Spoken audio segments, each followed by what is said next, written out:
Morning all. This woman was walking past this mystic. She said, I get my fortune told. And it was dark and hazy room, peering into the crystal ball, the mystic delivered the grave news. There's no easy way to tell you, so I'll be blunt. Prepare yourself to be a widow. Your husband will die a violent and horrible death. Visibly shaken, Laura stared at the woman's face and the candle and looked down at her hands. She took a deep breath to compose herself, to stop her mind racing. She simply had to know. She met the fortune teller's gaze, steadied her voice and asked, will I be acquitted? I haven't got a poem this time, I've got a joke. All right. Anyway, these two young boys, teenage boys, they're going to have a practical joke. So they both pushed the dunny, was on the side of a hill, down the hill, you know, back and forward, creak, creak, creak, and down the hill it rolls. Then they go back to the house. A little while later, the father comes in, and he said, who pushed the dunny down? And they both said, oh, we did. And he said, oh, I'm going to punish you like I've never punished you before. They said, wait a minute. George Washington's son chopped down the cherry tree, and he didn't punish them because they told the truth. Yes, but George Washington wasn't in the cherry tree when they chopped it down. Morning. Another joke.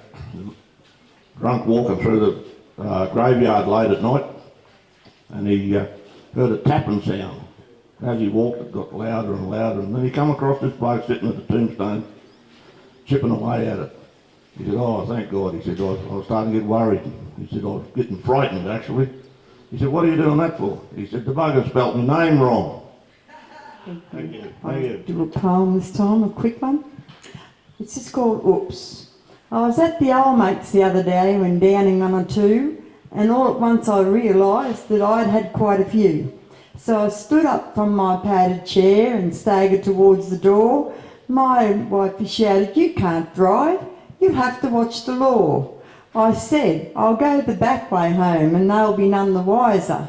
But when I turned into my street, whoops, there was the breathalyzer. The copy said, breathe in here and make it flamin' snappy. But when he saw the end result, he wasn't very happy. You're 3 times past the limit, mate. It's a wonder you're alive. Get out of the car, you drunken bum. I cannot let you drive. He was about to write the ticket when he heard the tyre squeal. Then around this narrow bend come this young hoon on one wheel. Well, he lost her in the gravel and flipped the time or two and then shot straight in the bushes and disappeared from view.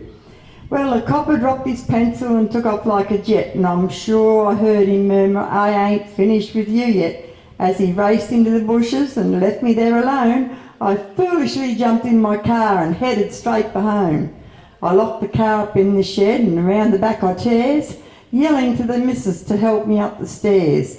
And if someone asks my whereabouts, I want you to agree. I've been sitting here with you all night watching our TV. We watched the weather, then the news, and then a little more, and then I heard that dreadful sound as a knock come on the door. I seen you somewhere else tonight, said the sergeant with a smile. I said, no bloody way, mate, I've been here all the while. Well, the copy started getting wild, said, I'd like to see your car. I said, Sergeant, what's the point? No need to go that far. But the missus said, won't do no harm, just give the car a look. So finally, kindly take this cop downstairs and give him a flamin' look. So off we went down to the shed. I thought, this cop needs a thrashing. But when I opened up the door, oops, there was the cop car. Blue light still flashing. A bloke went to apply for a job one morning, and after filling out all his application forms, he waited anxiously for the outcome. The employer read his CV and asked for the forms and said, we have an opening for people like you. Oh, that's great, replied the bloke excitedly. Can you tell me what it is? The employer nodded and said, yes, it's called the door. Ladies and gentlemen, there was this chap, and he was a down and out bum. He had absolutely nothing going for him whatsoever. Long hair, beard, Nobody wanted to know him, you know. And one morning he's looking at himself in the mirror, he thought to himself, you know, if a man was to clean up his act, you know, get shaven, get a nice haircut, short back and sides, get myself decked out in a nice suit, people might start looking up to me. They might mistake me for a doctor or a lawyer or an academic type person, maybe a bank manager, politician. And he decided he's going to go with this initiative and clean up his act, you know. So into a barber's shop he goes and he says to the barber, he says, what I want you to do now, he says, I want you to make me look really sharp, you know, because I want people to mistake me for a doctor or a lawyer, an academic, you know, company executive, that type of person.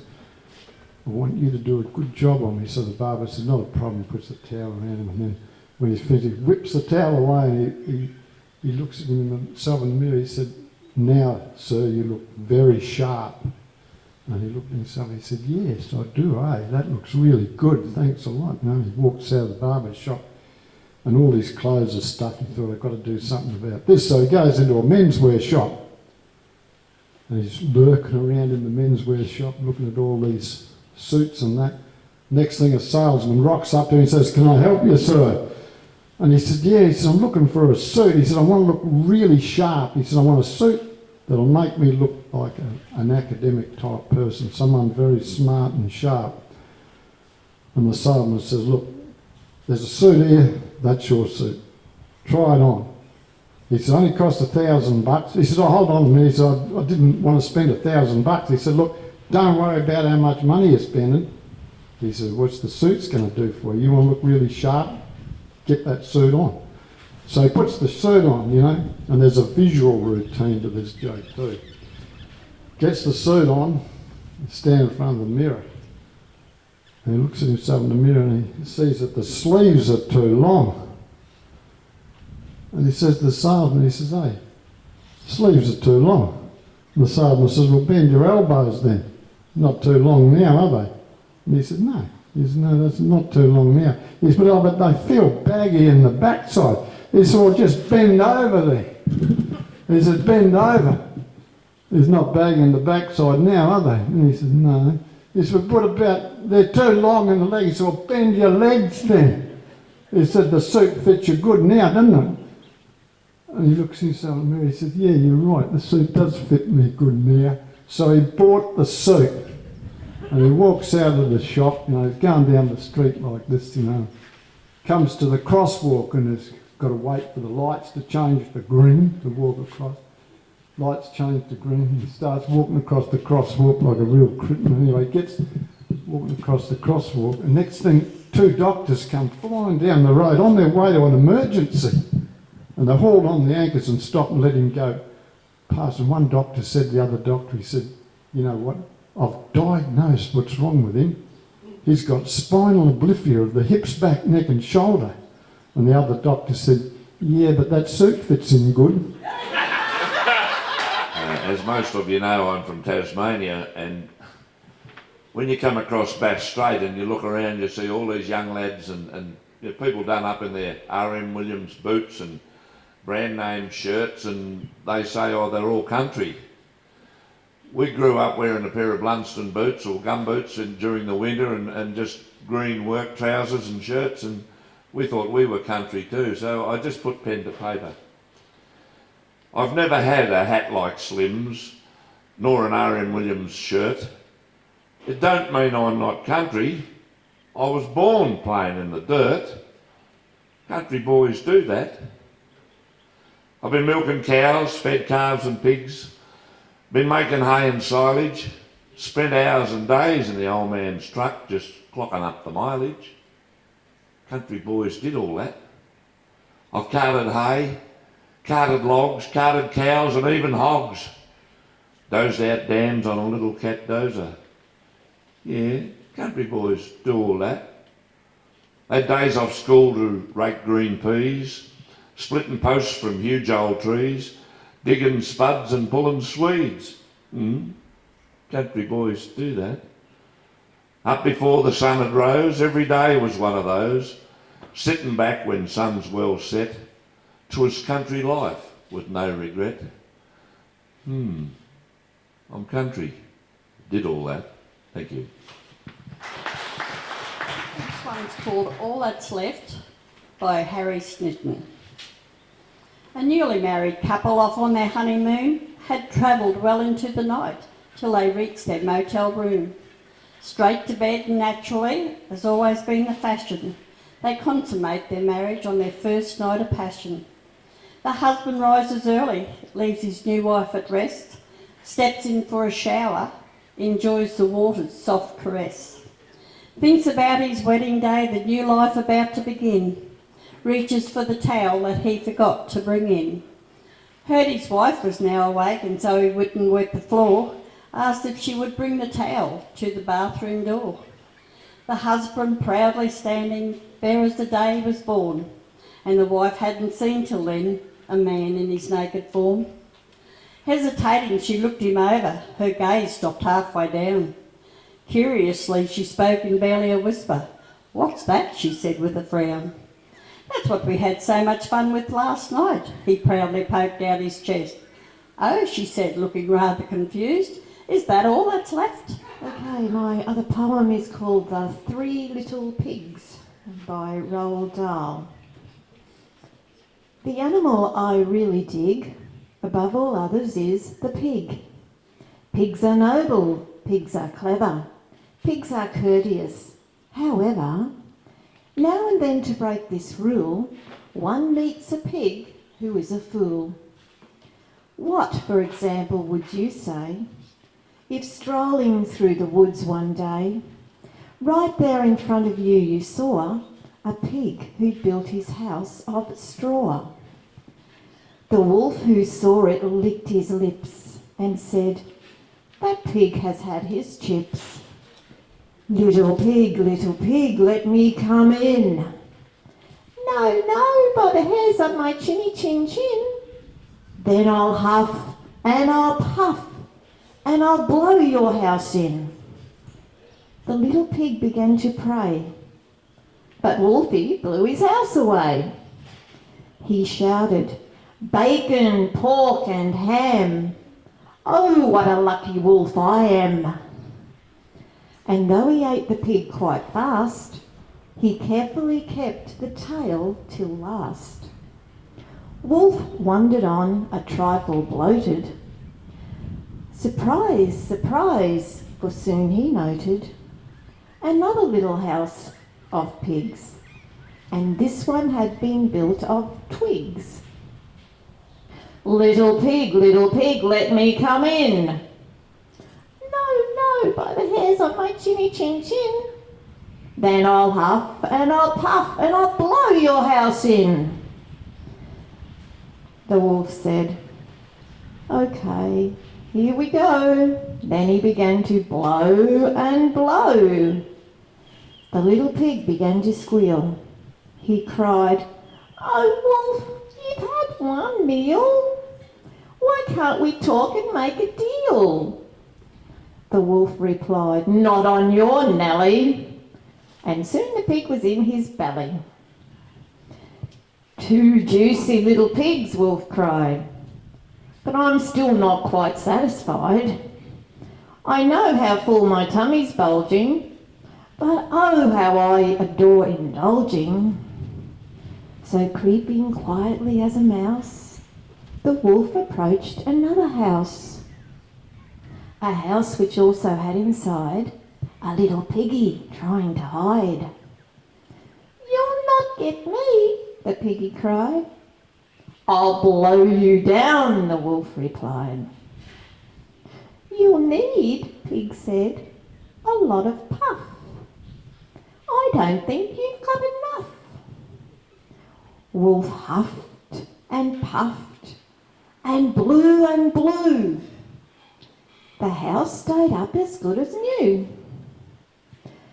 "If I can't blow it down," Wolf said, "I'll have to blow it up instead. I'll come back in the dead of night and blow it up with dynamite." Pig cried, "You brute, I might have known." Then picking up the telephone, He dialed as quickly as he could the number of Red Riding Hood. "Hello," she said. "Who's speaking?" "Who? Oh, hello, Piggy. How do you do?" Pig cried, "I need your help, Miss Hood." "Oh, help me, please. Do you think you could?" "I'll try, of course," Miss Hood replied. "What's on your mind?" "A wolf!" Pig cried. "I know you've dealt with wolves before, and now I've got one at my door." "My darling Pig," she said, "my sweet, that's something really up my street. I've just begun to wash my hair, but when it's dry, I'll be right there." A short while later, through the wood, came striding brave Miss Riding Hood. The wolf stood there, his eyes ablaze, and yellowish, like mayonnaise. His teeth were sharp, his gums were raw, and spit was dripping from his jaw. Once more the maiden's eyelid flickers, she draws a pistol from her knickers. Once more she hits the vital spot and kills him with a single shot. Pig, peeping through the window, stood and yelled, "Well done, Miss Riding Hood!" Ah, Piglet, you must never trust young ladies from the upper crust. For now Miss Riding Hood, one notes, not only has 2 wolfskin coats, but when she goes from place to place, she has a pigskin travelling case. My poem is, Oh No, I Got a Cold. Oh, I better put my glasses on. I'm sitting on the sofa by the fire and staying in. Me head is free of comfort and me nose is free of skin. Me friends have run for cover. They have left me pale and sick, with me pockets full of tissues and me nostrils full of Vic. That bloke in the telly adverts, he's supposed to have a cold. He has a swig of whatnot and he drops off good as gold. His face, like snowing harvest, slips into sweet repose. Well, I bet this tortured breathing never whistled down his nose. I burnt me bit of dinner 'cause I've lost me sense of smell, but then I couldn't taste it, so that worked out very well. I'd buy some down the cafe, but I know that at the till, a voice from work will softly say, "I thought you were ill." So I'm wrapped up in a blanket, with me feet up on a stool. I've watched the telly programs, and the kids come home from school. But what I haven't watched for is any sympathy, 'cause all you'll ever get is, "Oh no, keep away from me." Medicinal discovery, it moves in mighty leaps. It leapt straight past the common cold and gave it us for keeps. Now I'm not a fussy woman, there's no malice in me eye, but I wish they could get the cure for the common cold. That's all. I'm just Goodbye. going to do a poem that I wrote myself, which is, the reason I wrote it is because I think there's too many rules today. We all want to be good people, but we keep stuffing up. So it's called I Just Want to Live an Honest Life. Yeah, I just want to live an honest life. I try to stay away from stress and strife, but all around they call, "Oi! My back's against the wall. Me!" And it's so hard to lead an honest life. I had a lover who looked like a single man, and our nights were sweet as they could be. But then he took off to join his lovely wife, and I was just the one who helped him cheat. I was out and driving in my car, my radio up, singing like a star. The cops, they pulled me over, checked me on computer. I broke the law, my rego had expired. I got a letter from CyberLink. Now, I just don't know what to think. It seems another year I worked, and it is clear I am a fraud and owe them £1,000. So I just want to live an honest life. I try to stay away from stress and strife. But all around they call, "Oi!" My back's against the wall. Me? It's so hard to lead an honest life. The poem I'm going to do is by Bluey the Shearer, called My Mower. I have a motor lawnmower, an abortion of a thing, and my hate for it increases with the coming of each spring. When first I brought my mower, the written guarantee said it would start first time with just one pull from me. I fill it up with petrol, turn on the switch, move the throttle, check the choke, and try to start the bitch. I pull it once, I pull it twice, I almost pull my guts out. Then success at last, and he gives a cough, a wheeze, and it cuts out. You wonder that I don't complain, but what would be the use? They'd send an expert to the house, he'd pick me for a goose, he'd give one pull and start it. I'd lose again, you see, in this never-ending battle between machines and me. My wife can start it, the kids can too, the old girl down the street, everyone can start it. The bugger's got me beat. I'm sure it sees me coming and decides to have some fun, and though I pull and pull and pull, I can't get it to run. My family quite enjoys the show. I know the neighbours do. They like to see my face turn red and watch the air turn blue. I can't say what the brand is, but I've abandoned all hope of ever reaching heaven for the things I call that Pope. Thank you. Sad story. A young fella. He had splitting headaches. He had them for years. So he decided he was going to do something about them. He went to the doctor. The doctor done all the tests, sent him for x-rays, MRIs. So he come back to see him a week later, get all the results, and the doctor says, "Well, I've got some good news and some bad news." He says, "What's the good news?" He says, "The good news is I found out what your problem is." He says, "What's the bad news?" He says, "Well, the bad news is we're going to have to cut your testicles off." He says, "That's what?" He says, "Well, that's the only way we're going to stop these headaches, son." So he says, "I can't do that. I'll stick with the headaches." So away he goes. After about a week of headaches, he says, "No, I can't handle this." He says, goes back to the doctor. He says, "Okay, cut them off." So he makes an appointment in the hospital to go in and have the operation. When he wakes up, no headaches. Couldn't believe it. He says, "This is fabulous." So he's really happy for about a month. But after about a month, he started getting depressed because his testicles were gone. So he's walking down the high street one morning. He goes past the tailor's and he's seen this beautifully cut suit in the window. He says, "Jesus, that's what I need. I'll cheer myself up. I'll go and buy myself a nice suit." So he goes in. The guy says, "What do you want?" He says, "I'm after a suit." He says, "Oh, no worries, come over here." So he goes away and he gets him a pair of pants and he says, "Aren't you going to measure me?" He says, No, mate, you're a 42-inch leg inside, mate. I know, I've been doing this for 30 years. I don't need a tape measure. So the guy says, "Okay." So he pulls the pants on, they absolutely fit perfectly. He says, "How about a nice jacket?" So he goes away. He says, "Aren't you going to measure me?" He says, No. He says, "You're 48 round the chest, mate. I've been doing this for 30 years. I know exactly what size you are." So he goes away, he's getting a jacket and comes back, puts it on, it fits him perfectly like a glove. This is magnificent. The guy says, "Well, you need to get a new shirt, nice silk shirt with that suit, just set it out." He says, "Oh, okay." Comes back, he says, "Aren't you going to measure my neck?" He says, No, you're 14 and a half round the neck, honestly. Try it on, perfect. He says, "You're amazing." He says, "Yeah." He says, "Now how about some silk underwear to go with that?"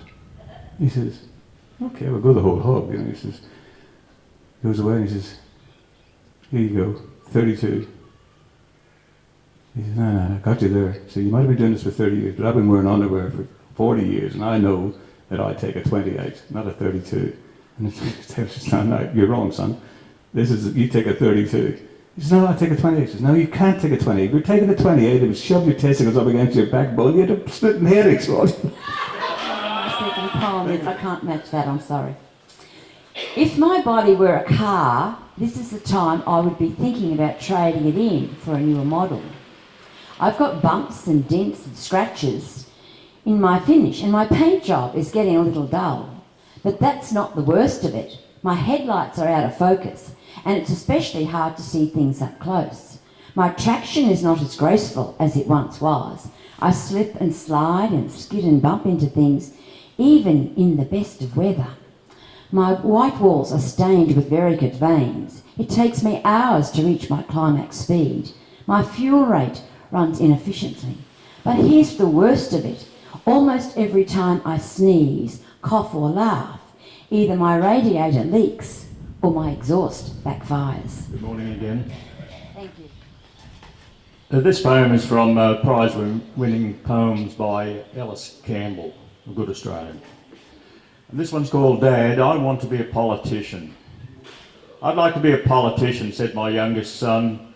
Just tell me how I qualify and get the chance to run. No prerequisites are required, I told my eager boy. Diplomas count for nothing, and degrees no cause for joy. Amazement crossed the young lad's face, displaying disbelief. It's really all so simple that there's nothing I must brief. Oh no, my lad, there's lots to learn, I hasten to explain. To learn to lie without compunction and show contempt for pain of fellow men around you, and be obstinate as well, and blast the opposition till all reason's blown to hell. To answer any question that the voter cares to throw, then explain in minute detail what he doesn't want to know. You learn to con the greater crowd till every dollar's skimmed, and change ideas and principles as fickle as the wind. You must convince electors they've attained their heart's desire, and just 1/3 of your income is more than they require. A Robin Hood-like image is the one you must project. You rob the rich and help the poor, as voters will expect. My son seemed slightly worried, and a doubtful look he cast. What happens when the rich go broke and wealth is in the past? When wealthy men are long since gone and nothing's left in store, the answer's very simple, son. You rob the bloody poor. Thanks very much. With the poets this morning, they've done well. And I hope to get back here for next year with the next canon ending show. Thank you.